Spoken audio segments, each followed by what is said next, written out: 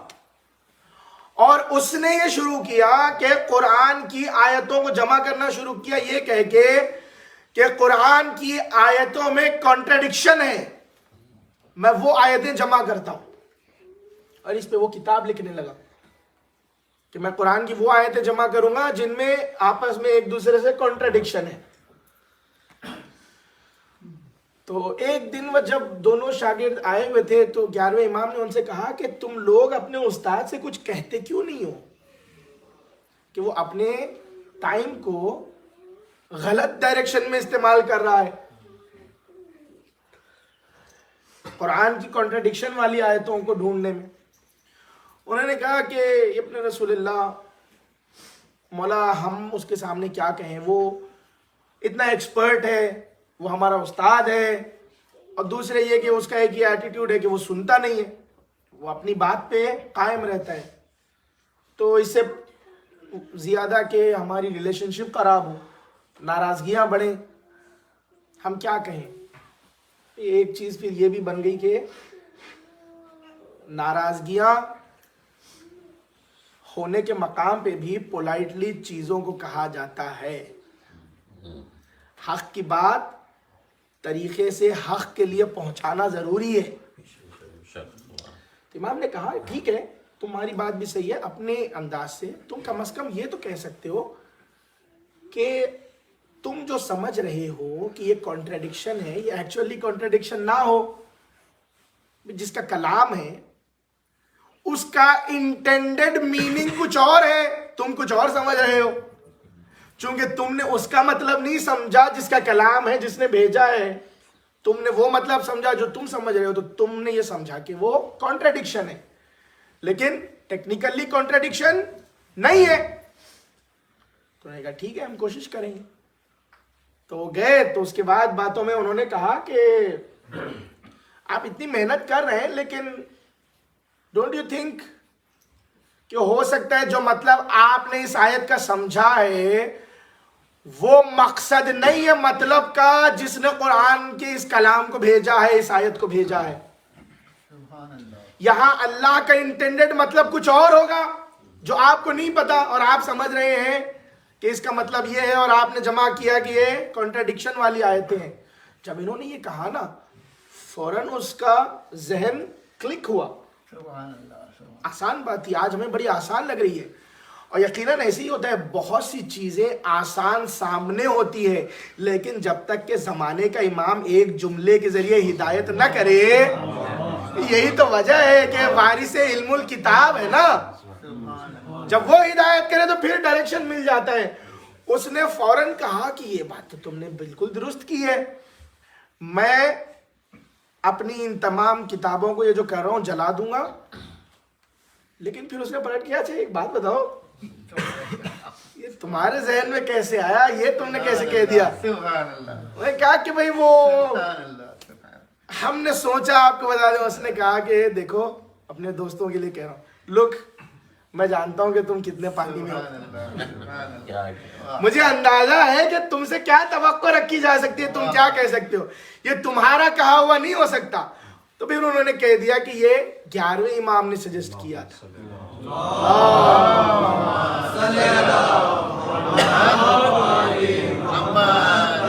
اس کے بعد اس نے ان کتاب کو, ان موضوعات اور ورقوں کو جلا دیا جو وہ کانٹرڈکشن کے لیے جمع کر رہا تھا, اور تفسیر پہ صحیح ڈائریکشن میں کام کرنے لگا. پتہ چلا کہ جس کے پاس کتاب کا علم ہے ان سے رجوع کریں گے تو صحیح ڈائریکشن میں جائیں گے, ورنہ سمجھیں گے کہ قرآن کے مطالب کچھ اور ہے, اور پھر اس کے بعد اپنے حساب سے چیزیں کرتے جائیں گے. جب رزلٹ آئے گا بارگاہ خداوندی میں, روز محشر قیامت میں, تو پتہ چلے گا کہ ہم نے تو قرآن کے مطالب ہی بالکل غلط سمجھے تھے. صلوات پڑھے محمد و آل محمد.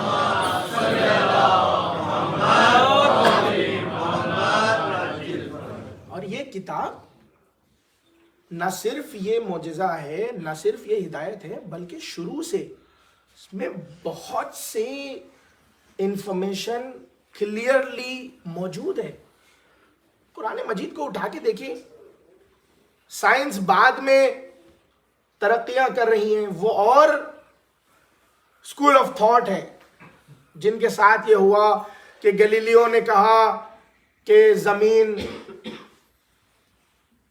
فلیٹ نہیں ہے، گول ہے، تو پھر اسے اینٹی چرچ کہہ کے سزا دی جائے۔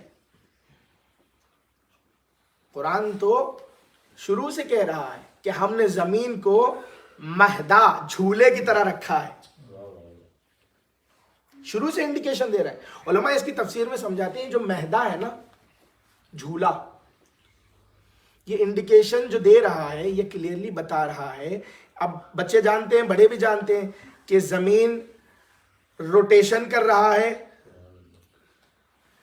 اور جھولا جو کہا ہے وہ اس کا مقصد یہی ہے کہ اگر یہ زمین کا اپنی ایکسس پہ اس طرح گردش کرنا نہ ہو تو پھر انسان سٹیبل نہیں ہے، سکون اس کو اسی وجہ سے ہے نا۔ جھولا کیا کرتا ہے بچے کے لیے؟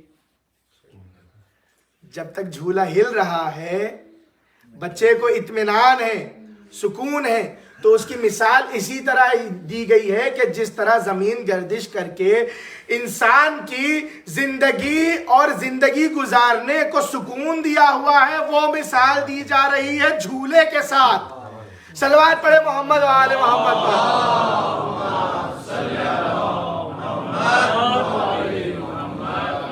ایمبرائیولوجی کے بارے میں دیکھ لیں، کتنا تفصیل سے بتایا ہے، جھاڑوں پہاڑوں کے بارے میں دیکھ لیں، اور یہ ساری چیزیں دیکھنے کے لیے آپ کو مشکل کی ضرورت نہیں ہے، کوئی بکس ریسرچ کرنے کی ضرورت نہیں ہے، گوگل کریں تفسیر امام حسن عسکری، انگلش میں اویلیبل ہے، آرام سے آپ پڑھ سکتے ہیں۔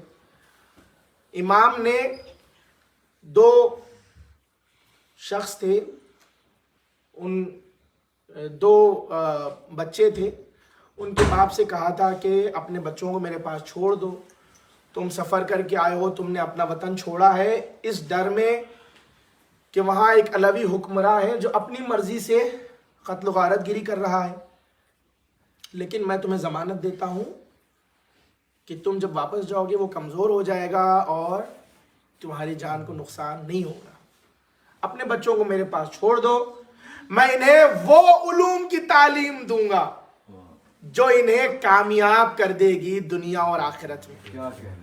اور یہ پوری تفسیر امام حسن عسکری علیہ السلام ان لوگوں نے نقل کی، اور پھر وہ تفسیر امام حسن عسکری علیہ السلام جو اتنی محنت سے ملی ہے، حق ہے کہ پڑھا جائے،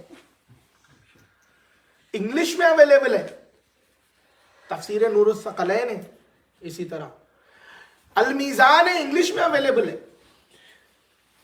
اور یہاں تک کہ ایک اور واقعہ آپ کے سامنے عرض کرتے ہوئے کہ قرآن مجید نے نہ صرف یہ سب کچھ کہا ہے، اس کے ساتھ ساتھ چیلنج بھی کیا ہے 3 سٹیجز میں۔ پہلے کہا کہ تم قرآن کی مثال لے کے آؤ، سارے جن اور انس تم ایک ہو جاؤ گے تب بھی نہیں لا سکو گے۔ اس کے ساتھ کلیم کے ساتھ فوراً کہہ دیا اپنا سٹیٹمنٹ کہ تم یہ نہیں کر پاؤ گے، تمہارے بس کی نہیں ہے، سارے جن اور انس مل جاؤ، خدا کے علاوہ کسی سے مدد لے لو، نہیں لا پاؤ گے۔ پھر اس کے بعد فردر ریڈیوس کر کے کہا اچھا ایسا کرو کہ 10 سورے لے آؤ، 10 سورے لے آؤ۔ پھر اور ریڈیوس کر کے کہا اچھا ایسا کرو 1 سورہ لے آؤ قرآن کے مقابل، جو اسی طرح کمپریہنسو محکم ہو۔ لوگوں نے کوشش کی لیکن ناکام رہے، یہاں تک کہ خانہ کعبہ پر آ کے انہوں نے لکھ دیا ما ھذا کلام البشر، یہ ہرگز بشر کا کلام نہیں ہے۔ اور اسی طرح 4 لوگ تھے جنہوں نے آپس میں وعدہ کیا، چھٹے امام امام جعفر صادق علیہ السلام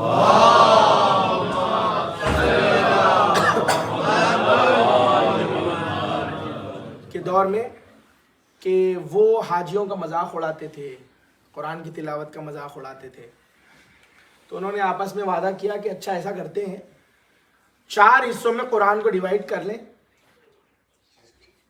ایک ایک حصہ ہم چاروں اس کی انویلڈیٹی میں، اس کے رپلائی میں، اس کو رد کرنے کے لیے، یہ ثابت کرنے کے لیے کہ یہ انسان کا کلام نہیں ہے، ہمیں لے کے آنا ہے نا کچھ، ہم لکھ کے لے کے آتے ہیں. 1 سال کا ٹائم ہے، اپنا اپنا چاروں حصے جو ہے وہ لائیں گے، یہی ملتے ہیں خانہ کعبہ میں، اور ہم اپنے چاروں حصوں کو ملائیں گے، اور پھر اس کے بعد جو ہے نا وہ یہ سب کچھ ختم ہو جائے گا. ہم ثابت کر دیں گے کہ قرآن اللہ کی طرف سے کلام نہیں ہے، تو ظاہر سی بات ہے پھر نہ رسول اللہ کی طرف سے ہے، نہ دین اسلام ہے. سال بھر محنت کر کے آئے، پورا سال گزار دیا، اور آنے کے بعد جب ایک دوسرے سے ملے تو اس نے کہا کہ بھئی کیا ہو گیا، کیا لے کے آئے ہو؟ اس نے کہا کہ میں ایک ہی آیت پہ پھنس گیا، میں اس آیت پہ پھنس گیا جہاں سورہ یوسف میں کہا جا رہا ہے کہ ان لوگوں نے خفیہ طور سے میٹنگ کی اور پھر اس کے بعد چلے گئے، لیکن ان سے کچھ نہ بن پڑا. یوسف کے بھائیوں کا تذکرہ. دوسرے نے کہا کہ میں اس آیت پہ پھنس گیا کہ جہاں کہا جا رہا ہے کہ تم سارے کے سارے جن اور انس مل کے قرآن کی مثال لے آؤ اور نہیں لا پاؤ گے. رد نہیں بنا سکا اس کی. پھر دوسرے والے نے کہا میں اس آیت پہ پھنس گیا کہ میں تفکر کرتا رہا کہ اس کا جواب کیا بناؤں کہ تم 10 سورے لے آؤ قرآن کے مقابل میں. آخر والے نے کہا بس میں بھی اسی طرح اس آیت پہ پھنس گیا جس میں کہا گیا کہ 1 سورہ لے آؤ. تو جب وہ اس بات پہ عاجز ہو گئے نا، اس کے بعد انہوں نے رجوع کیا چھٹے امام جعفر صادق علیہ السلام.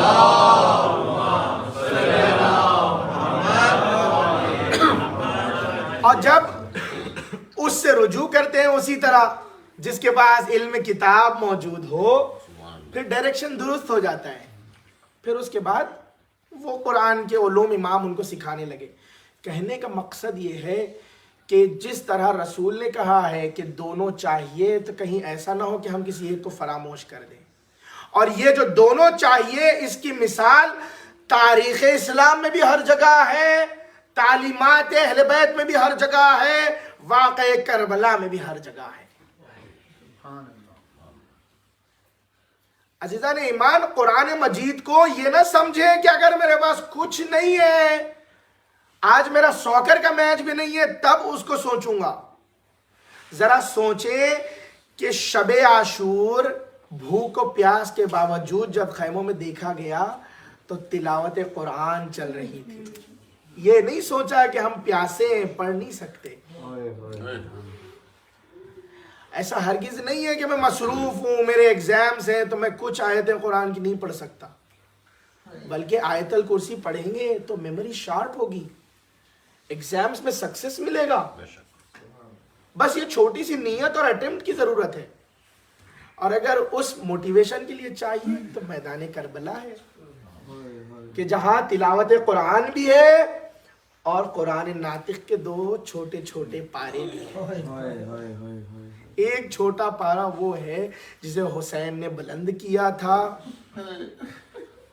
رسول کے 2 لخت جگر ہیں نا، ایک حسین کا لخت جگر ہے قرآن کا سپارہ جسے حسین نے بلند کیا، اور ایک حسن کا لخت جگر ہے جسے حسین نے ابا میں جمع کیا.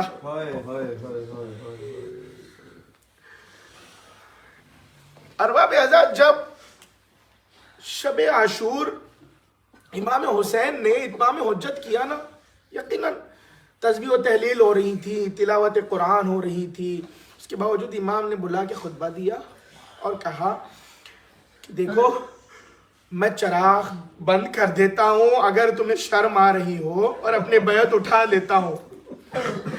جو کوئی جانا چاہتا ہے وہ چلا جائے. اگر روشنی سے شرم آ رہی ہے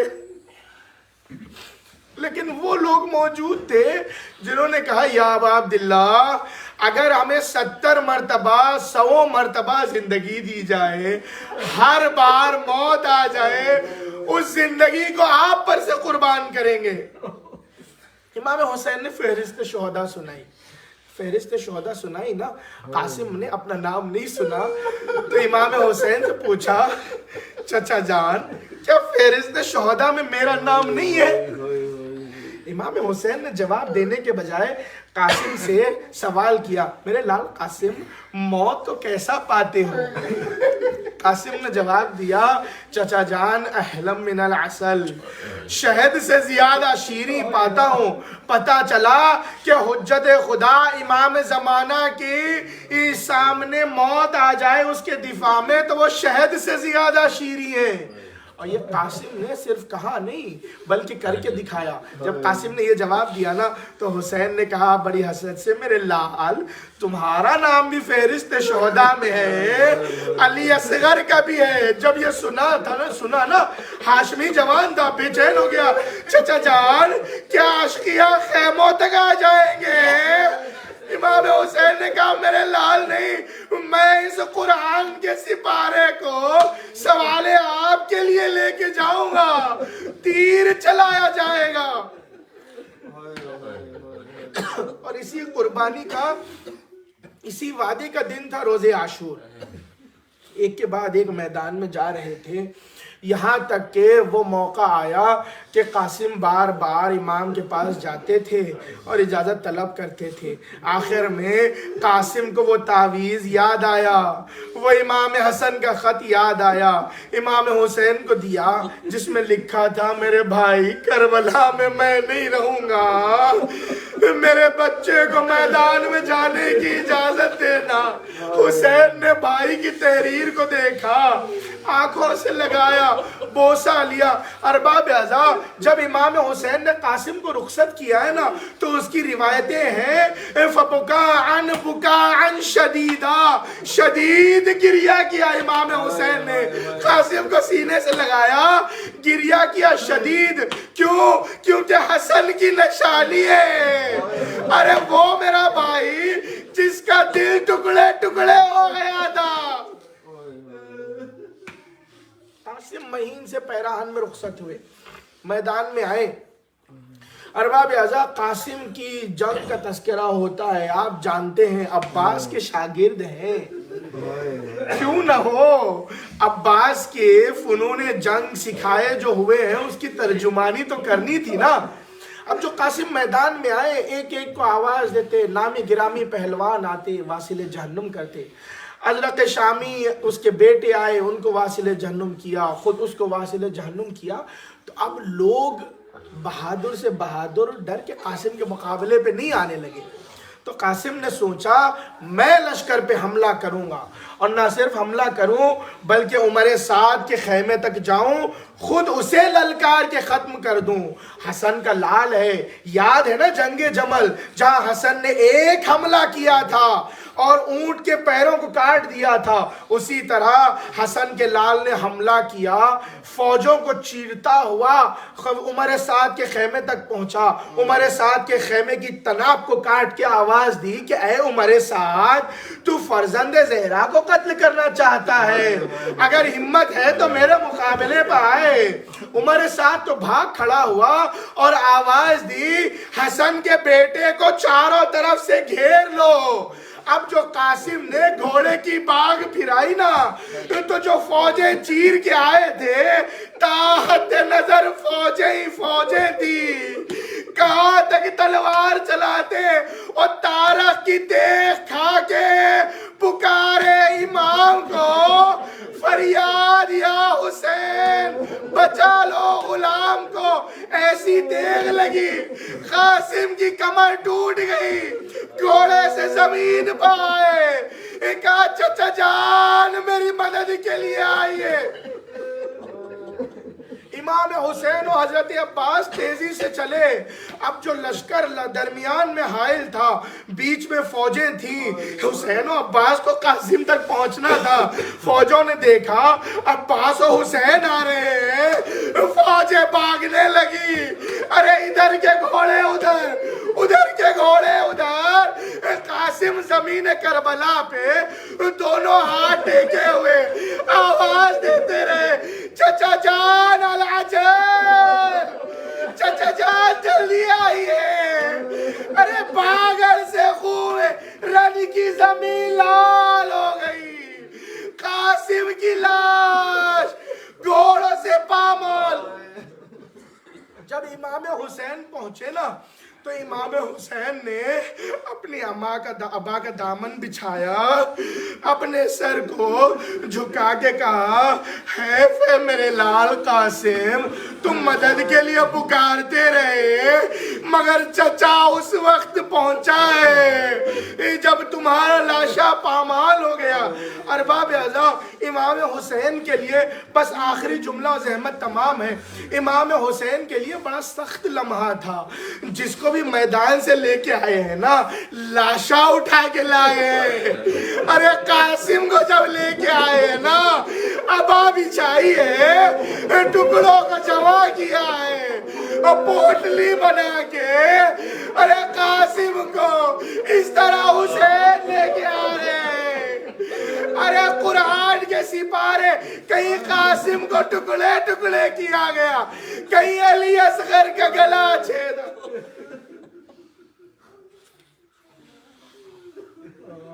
لعنت اللہ علی القوم الظالمین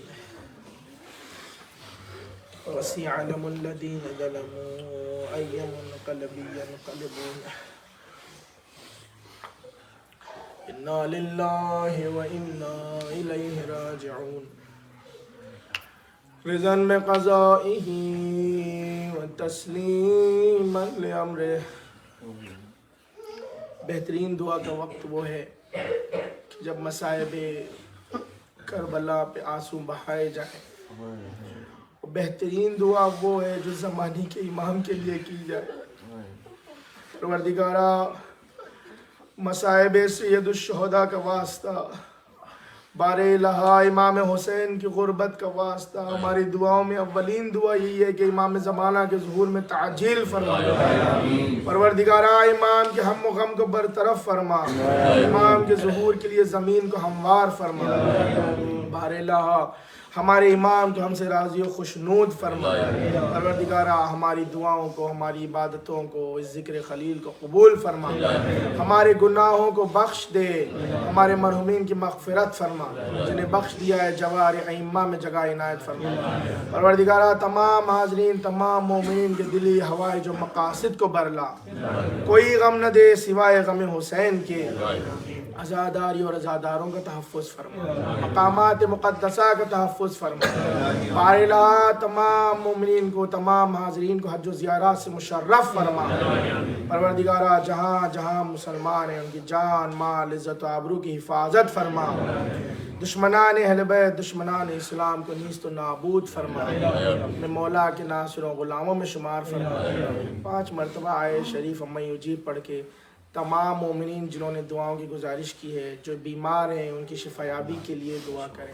بسم اللہ الرحمن الرحیم، اما یجیب المضطر اذا دعا ویکشف السوء، اما یجیب المضطر اذا دعا ویکشف السوء، اما یجیب المضطر اذا أما يجيب المضطر إذا دعاه ويكشف السوء، أما يجيب المضطر إذا دعاه ويكشف السوء۔ بار الہ اس آیت کے واسطے سے تمام حاضرین، تمام مومنین اور جنہوں نے دعاؤں کی گزارش کی ہے، جو بیمار ہیں صحت کاملہ عاجلہ عطا فرما، اس گھر پہ اپنی رحمتیں و برکتیں نازل فرما، آفات ارضی و سماوی سے محفوظ رکھ، ہمارے بچوں کو کامیابی عطا فرما، مولا کے ناصروں غلاموں میں شمار، ماتم حسین یا حسین۔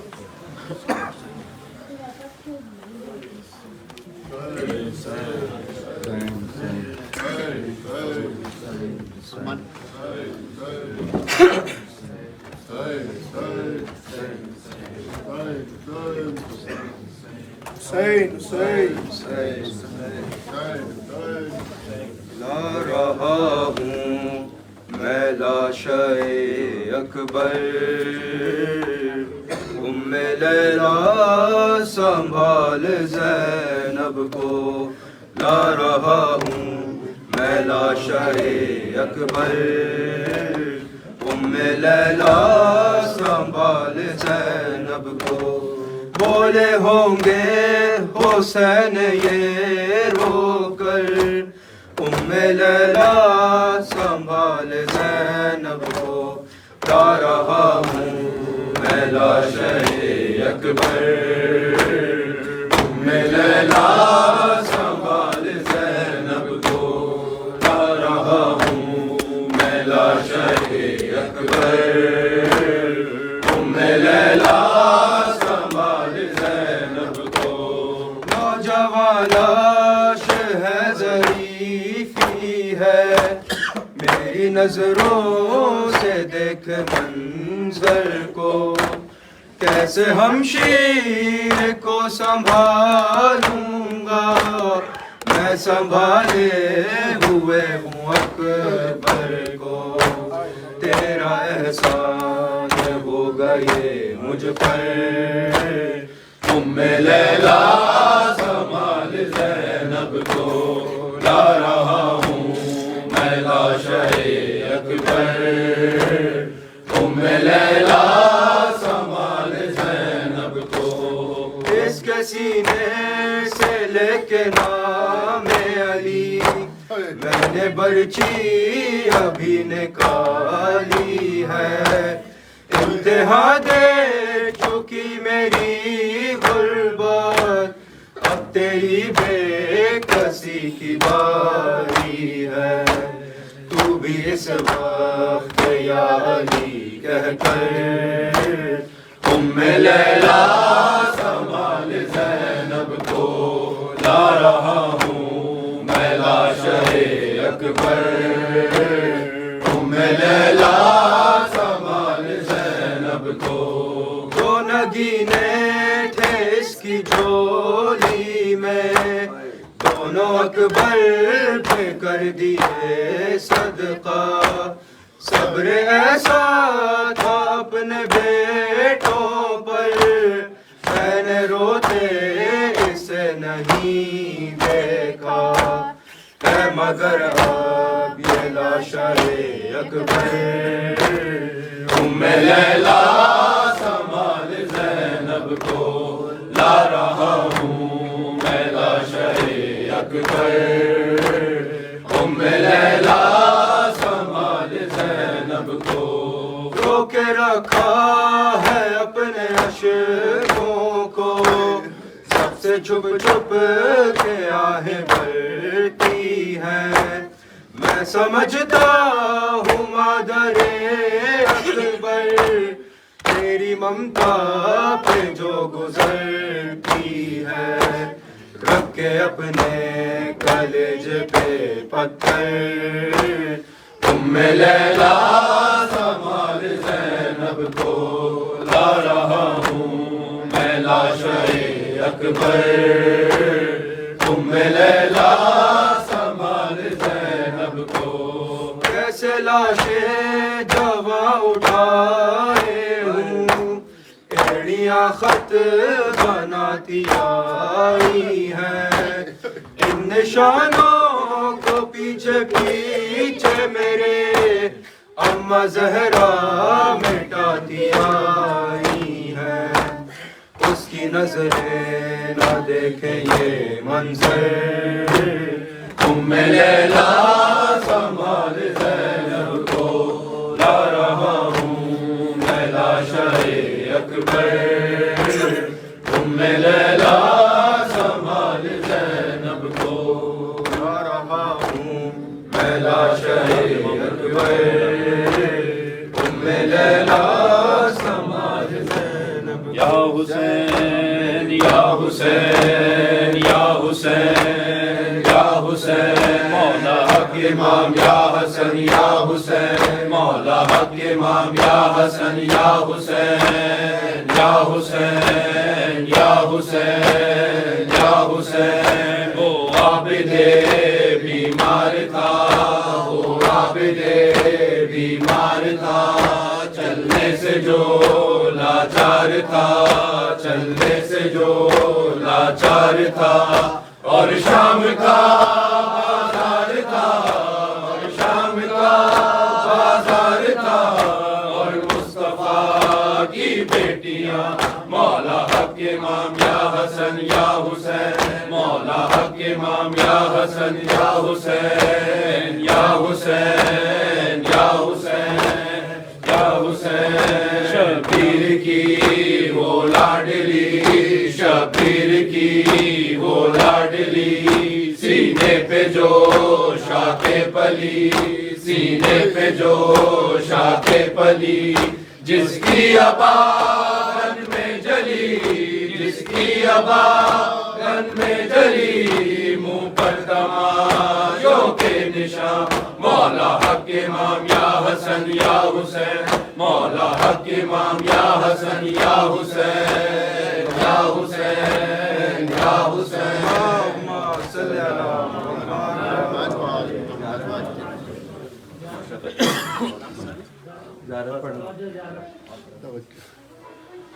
السلام عليك يا رسول الله السلام عليك يا أمير المؤمنين السلام عليك يا فاطمة الزهراء السلام عليك يا خديجة الكبرى السلام عليك يا حسن المصطفى السلام عليك يا أبا عبد الله السعيد على رشد المعصومين من ذريته علي بن الحسين ومحمد بن علي وجابر بن محمد وموسى بن جعفر وعلي بن موسى محمد بن علي وعلي بن محمد والحسن بن علي والحجة بن حسن رضي الله تعالى فرجه وصحبه تعالى ورحمة الله وبركاته.